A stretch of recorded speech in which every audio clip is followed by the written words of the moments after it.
उडी मारल्याबरोबर परत त्या मनुष्याचं झालं परत माकड. ऐका पुरुष मंडळ, जे पुरुष लोक आपल्या बायकोचं चांगलं ऐकत नाही, एक दिवस त्यांचं माकडच होतं बरं का माने साहेब. चांगलं म्हटलं बरं का, सगळं नाही. काय बायकोचं फक्त चांगलं ऐकायचं. त्यानं तिचं ऐकलं नाही, त्यानं परत विहिरीमध्ये उडी मारली आणि उडी मारल्याबरोबर त्या माणसाचं झालं परत माकड. आता ते माकड विहिरीच्या वरती आलं. तुमचं तसंच आहे का? नाही ना. ते माकड विहिरीच्या वरती आला. आता ऐका, एक कल्पना करा, त्याची बायको म्हणजे सुंदर स्त्री, रूपवान स्त्री, आणि तिचा नवरा म्हणजे ते असं माकड. ते कसा दिसत असेल जोडा नवरा बायकोचा, एक कल्पना करा. तेवढ्यात तिथल्या जंगलाचा राजा तिथे फिरण्याकरता आला आणि त्या राजानं बघितलं, अरे इतकी सुंदर स्त्री विहिरीच्या कडेला बसली आणि माकडाच्या बरोबर गप्पा मारते, तिच्या जीवाला धोका आहे. म्हणून राजा पळत पळत गेला. राजानं त्या स्त्रीच्या बोटाला धरलं आणि तिला घेऊन आपल्या राजवाड्याकडे चालला होता. ते माकड पाठीमागून रडत होतं, विनंती करत होतं, सांगत होतं, राजेसाहेब ती माझी बायको आहे, नेऊ नका तिला, पाया पडतो तुमच्या. आता मला सांगा पुरुष मंडळ, माकडानं किती सांगितलं ही सुंदर बायको माझी आहे, मग माकडाला बायको मिळेल? म्हणून प्रत्येक माई बापांना ऐका, आत्ताच्या काळामध्ये माकडांना बायका मिळत नाही. ऐकलं का? आत्ताच्या काळामध्ये माकडांना बायका मिळत नाही. ज्या ज्या आई बापाला आपल्या मुलाचं चांगलं व्हावं असं वाटत असेल तर तुमचा मुलगा रात्री बेरात्री कुठे जातो, उशिरापर्यंत काय करतो याची चौकशी करा. आणि जर तुम्ही तुमच्या मुलांची चौकशी केली नाही तर एक दिवस तुमच्या मुलाची फजिती सुद्धा त्या माकडासारखीच. संतवाद म्हणतात, एवढंही सांगून जर तुम्ही ऐकत नसाल तर हे जरी नाही काल मग दुसरा येईल, हे जरी नाही काल, हे जरी नाही काल मग दुसरा येईल, हे जरी नाही काल. सरते शेवटी वाल काळ बांधून नेईल, सरते शेवटी वाल, सरते शेवटी वाल काळ बांधून नेईल, सरते शेवटी वाल. आवाज काय माझा येईल, एका जनार्दनी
जेवढं काय म्हटले ना सगळ्याचा अर्थ एकच आहे. नाथ बाबा म्हणतात आम्ही तुम्हाला सांगतोय आळंदीला जा, पंढरपूरला जा, बाळू मामाचे भक्त व्हा, बाळू मामांची मनापासून सेवा करा, गळ्यामध्ये पवित्र तुळशीच्या माळा घाला. एवढा आम्ही तुम्हाला सांगतोय तरी तुम्ही जर ऐकत नसाल तर तुमची फजिती सुद्धा एक दिवस त्या माकडासारखीच. हे जरी नाही काल मग दुसरा येईल सरते शेवटी बा, काळ बांधून नेईल एका जनार्दनी, आमचे काय माझा येईल पिंगळा पिंगळा पिंगळा पिंगळा पिंगळा महाद्वारी, बोले बोलत देखा पिंगळा महाद्वारी, बोले बोलत देखा पिंगळा महाद्वारी. संत महात्मे तुम्हाला मला प्रत्येकाला उद्धाराचं साधन सांगतायत. म्हणून संत महात्म्यांनी जी वाट दाखवली, कैली पाय वाट उल्लंघिला माया घाट. आता तुम्ही सांगाल आम्ही सगळे घाट बघितले, पण माया घाट अजून कुठे बघितला नाही. बघा, माया या शब्दाचा अर्थ आहे मा म्हणजे नाही आणि या म्हणजे जी अस्तित्वात नाही अशी ती माया. माया म्हणजे वांझेच्या मुलासारखी, माया म्हणजे सशाच्या शिंगासारखी. माया नावाची गोष्ट दिसत नाही पण तिने अनेकांना फसवलं. बघा, ज्या वेळेला भगवान महादेव जंगलामध्ये तपश्चर्या करत होते, जंगलामध्ये तपश्चर्या करत असताना एक ती माया भिल्लिनीच्या रूपामध्ये जंगलामध्ये आली आणि भगवान महादेवांनी जेव्हा त्या भिल्लिनीला बघितलं ना, भगवान महादेव त्या मायेच्या पाठीमागे फसले आणि भगवान महादेवांची अवस्था कशी झाली, धडक मारिली मारिली मारिली शंकरा, धडक मारिली मारिली मारिली शंकरा, धडक मारिली मारिली मारिली शंकरा, धडक मारिली मारिली मारिली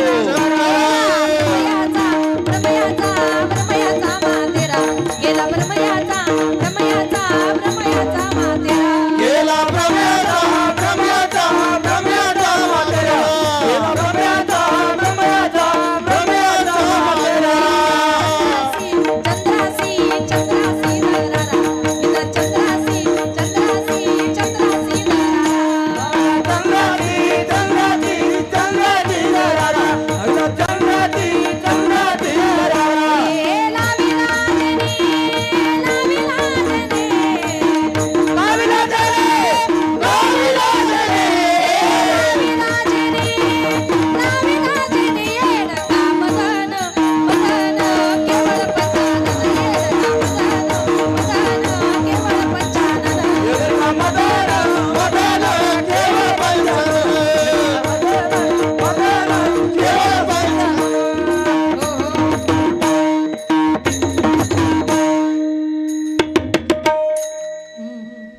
धडक मारिली शंकरा. मायेनं पहिली धडक मारली ती शंकराला, दुसरी केला ब्रह्मयाचा मातेरा. एवढे मोठे ब्रह्मदेव, वेदांची पुस्तकं ज्यांच्या डोक्यामध्ये होती, पण एका मानस कन्येच्या बिलाशा धरली आणि ब्रह्मदेवाची मायेनं तर मातीच करून टाकली. वेदार्थाचा गोवा कन्याभिलाष वेदे नाही ऐसे सांगितले, मायेनं ब्रह्मदेवाची माती करून टाकली. इंद्रचंद्रासी दरारा. इंद्राने काय केलं, गौतम ऋषींची पत्नी अहिल्याईचा विनयभंग केला आणि तेव्हा गौतम ऋषींनी शाप दिला की इंद्रा, तू माझ्या बायकोचं पतिव्रत्य भ्रष्ट केलंस, तुझ्या अंगावर हजारो भोके पडतील. गौतम ऋषींच्या शापानुसार इंद्रा पडली भग, चंद्र झाला काळा, नारद चुकला चाळा भजनाचा. गौतम ऋषींच्या शापानुसार इंद्राच्या अंगावर हजारो भोके पडली, चंद्र काळा झाला. कशामुळे? चंद्राने आपल्या गुरु बृहस्पती यांची बायको तारा हिला पळवले आणि बृहस्पतीने त्याला शाप दिला की चंद्रा, या जगात तू इतका तेजस्वी आहे, पौर्णिमेच्या दिवशी चंद्र किती सुंदर दिसतो, तुझ्या या सुंदर चेहऱ्यावर माझ्या बायकोचं पतिव्रत्य भ्रष्ट केल्यामुळे तुझ्या या सुंदर चेहऱ्यावर कुठेतरी काळा डाग पडेल. आजही चंद्राच्या तोंडावर काय आहे? काळा डाग आहे. तो कुणाचा? बृहस्पतींचा शाप आहे. बृहस्पतींच्या शापाने चंद्र झाला काळा आणि नारद चुकला चाळा भजनाचा. रात्रंदिवस नारायण नारायण म्हणणारे नारद मुनी एक दिवस भगवान कृष्णाच्या जवळ गेले. नारायण नारायण बोला नारदजी, काय काम काढलं? देवा काम आहे पण जरा प्रायव्हेट आहे, माणसांमध्ये नाही, एकांतात बोलायचं आहे. दोघे जण एकांतामध्ये गेले. देवाने सांगितलं, नारदा काय काम काढलं? काही नाही देवा, किती युग झाले, तिन्ही लोकांमध्ये एकटाच फिरतोय, आता थोडंसं असं वाटतं की दोनाचे 4 हात झाले पाहिजे. लक्षात आलं ना तुमच्या? काय झालं पाहिजे? दोनाचे 4 हात झाले पाहिजे. मग दोनाचे 4 हात करायचे कुठे बघितली का? म्हटले नाही. अहो बघितली नाही मग कसं काय? अरे बघायची काय गरज आहे देवा? म्हटले अरे लग्न करायचं म्हणतोस मग मुलगी बघायला हवी, बायको बघायला हवी. नारद मुनी म्हटले देवा बघायची काय गरज आहे? तुला आहेत ना 16,108, मग त्याच्यातली एकच मला दे. देवाच्या लक्षामध्ये आलं का याला मायेनं पछाडला. हरकत नाही म्हटले. मग कुठली बायको घेऊ? देवानं सांगितलं जिच्या जवळ मी उभा नसेल ना ती बायको तुला घेऊन जा. त्याला इतका आनंद वाटला की आता मला देवाची बायको मिळणार. नारद मुनी या मालातून त्या माला जे पळत सुटले ना 16,108 बायकांच्या जवळ भगवान श्रीकृष्ण परमात्मा उभे होते. पश्चाताप झाला होता, अपमान झाला होता, पळत गेले, गंगेमध्ये बुडी मारली. म्हटले माझी बायको तुला पाहिजे ना? काय म्हटले? माझी बायको तुला पाहिजे ना? त्यानं गंगेमध्ये बुडी मारल्या बरोबर पाण्यातून वरती आला. देवानं नारदाचीच नारदी केली. पुढे लग्न झालं. तिला 60 मुले झाली. 60 मुलांच्या करता करता त्या नारदीला भजन करण्याकरता वेळ राहिला नाही. म्हणून नारद चुकला चाळा भजनाचा. निळोबाराई म्हणतात मायेमध्ये महादेव फसले, ब्रह्मदेव फसले, इंद्र फसला, चंद्र फसला, नारद मुनी फसले, सगळेच फसले. पण माझ्या गुरुनी, माझ्या तुकोबराईने काय केलं? उल्लंघिला माया घाट. माझ्या गुरुनी मात्र तो मायेचा घाट पार केला. मग म्हटले तुमच्या गुरुनी मायेचा घाट पार करण्याकरता नेमकं केलं तरी काय हो? काही नाही म्हटले, सोपं केलं. काय केलं? माझ्या गुरुनी रात्रंदिवस हरी आठवला. नुसता आठवला नाही तर त्याला हृदयात नेऊन साठवला. अभंगाचे दुसरे आठवेला जे आरे आठवेला जे आरे आठवेला जे आरे आठवेला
आठविला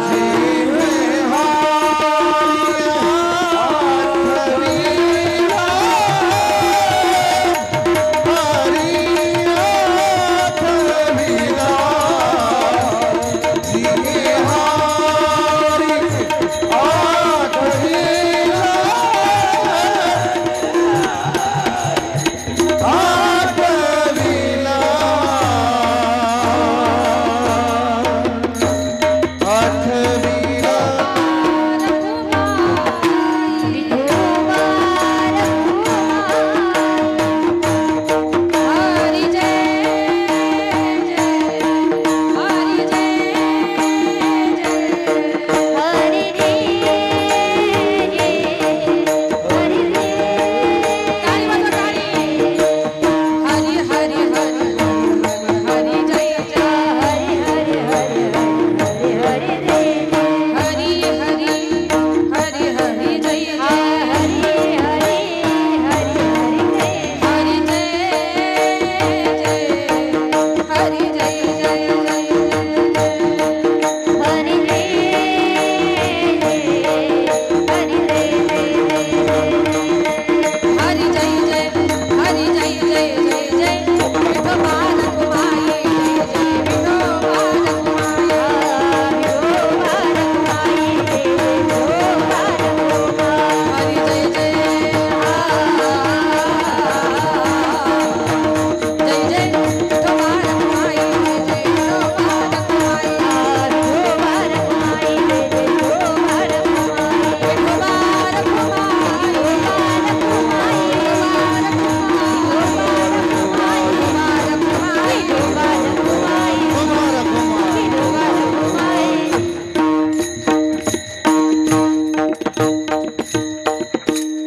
केली पायवाट उल्लंघिला माया घाट जिही हरी आठविला जिभे हृदय धरिला. आता या ठिकाणी माझ्या अल्पमतीप्रमाणे अभंगाचा धावता भावार्थ आपल्या समोर मांडण्याचा प्रयत्न केला.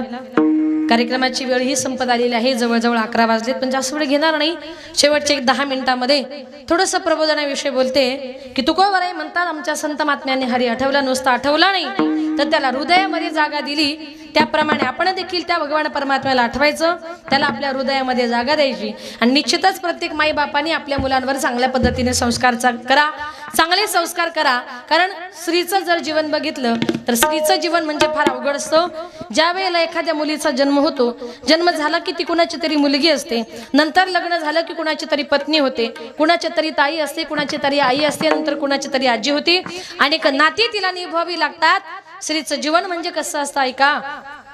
जन्म बाईचा खूप घाईचा, एक आईचा एक ताईचा.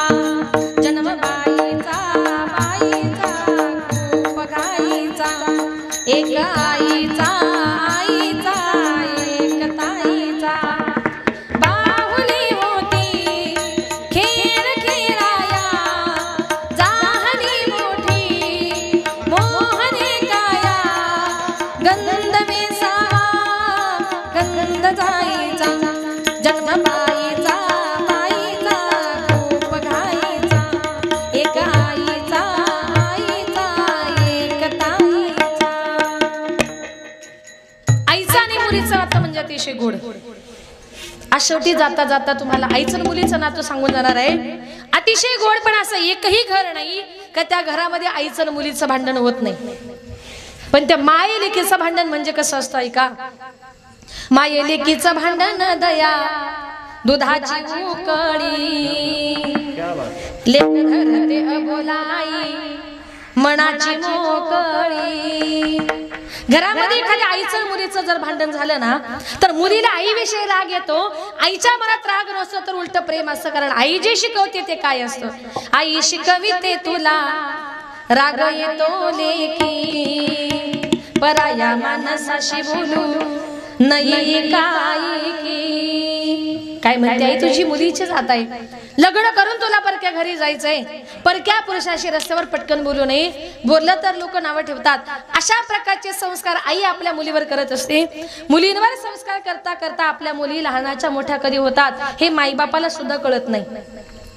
एक दिवस अचानक लग्न करून मुलगी पर घरी निघून जाते आणि मुलगी पर घरी निघून गेल्यानंतर त्या घरामध्ये आईला आपल्या मुलीशिवाय करमत नाही. मग आपल्या मुलीची आठवण म्हणून ती आई घरामध्ये काय करत असते, लेक जाते सासन लाई लाग कर मेरा, सारविल्या भिंतीवर काढल्या ग मैना, लेक जाते सासरला मागे मागे फिरू पाही, बोलली आई माझी लाडाची लेक जाई, लेक जाते सासरला माय लेकी पडे गळा, कस कोरड्या नदीला पाणी येत खळा खळा.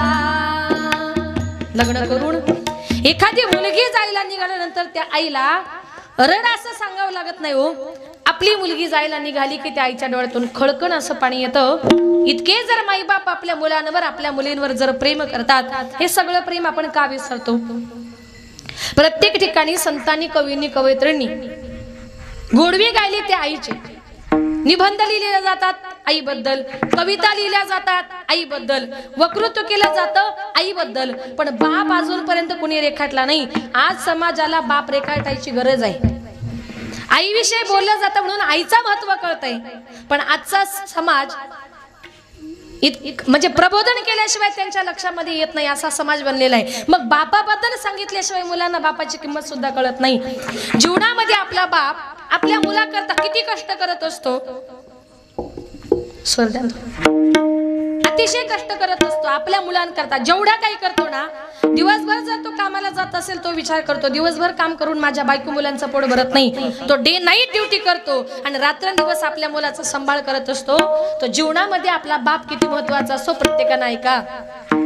उरामंदी माया त्याच्या काळ्या मेघावानी, दाखविना कधी कुणा डोळ्यातन पाणी, झिजू झिजू संसाराचा गाडा हाकला, वटामंदी हसू जरी कणा वाकला, घडीभर तू थांब जरा ऐक त्याची धापद, लया वगड हाय गड्या उमगाया बापर, उमगाया बापर, लया वगड हाय गड्या उमगाया बापर, उमगाया बापर. मुकी मुकी माया त्याची मुकी घाल मेल, लेकराच्या पायी उभा जन्म उधळेल, आधाराचा जणू वाटलं बाळ, त्याच्या आईला पाचोळा जिनरान माळ, जिनरान माळ, घडीभर तू थांब जरा ऐक त्याची धापद, लया वगड हाय गड्या उमगाया बापर, उमगाया बापर, लया वगड हाय गड्या उमगाया बापर, उमगाया बापर. जीवनामध्ये आपला बाप किती महत्वाचा असतो. बापाची किंमत सांगितल्याशिवाय किंमत कळणार नाही. म्हणून आजही शेवटी जाताना इथे बसलेल्या प्रत्येक आई बापाची व्यथा मी तुमच्या समोर मांडणार आहे. का जीवनामध्ये आपला बाप आपल्या करता काय काय करत असतो. रोजच्या जीवनाची सोय करणारी आई आपल्या पटकन लक्षामध्ये राहते, पण पडद्याच्या पाठीमागे आयुष्याच्या शिदोरीची सोय करणारा बाप आपण का विसरतो. मग आपल्या जीवनामध्ये आपला बाप किती महत्वाचा असतो. इथे बसलेल्या प्रत्येकाची व्यथा मांडणार आहे. प्रत्येकानं फक्त एक शब्द लक्षपूर्वक ऐका, आणि जो मुलगा ऐकेल ना तो कधीच आपल्या मायबापाला घराच्या बाहेर काढणार नाही. किती बाप महत्वाचा असतो. बाप नसतो कुणाच्या ध्यानी मनी, बाप माझा वेदनांचा धनी, बाबा नसतो कुणाच्या ध्यानी मनी, बाबा माझा वेदना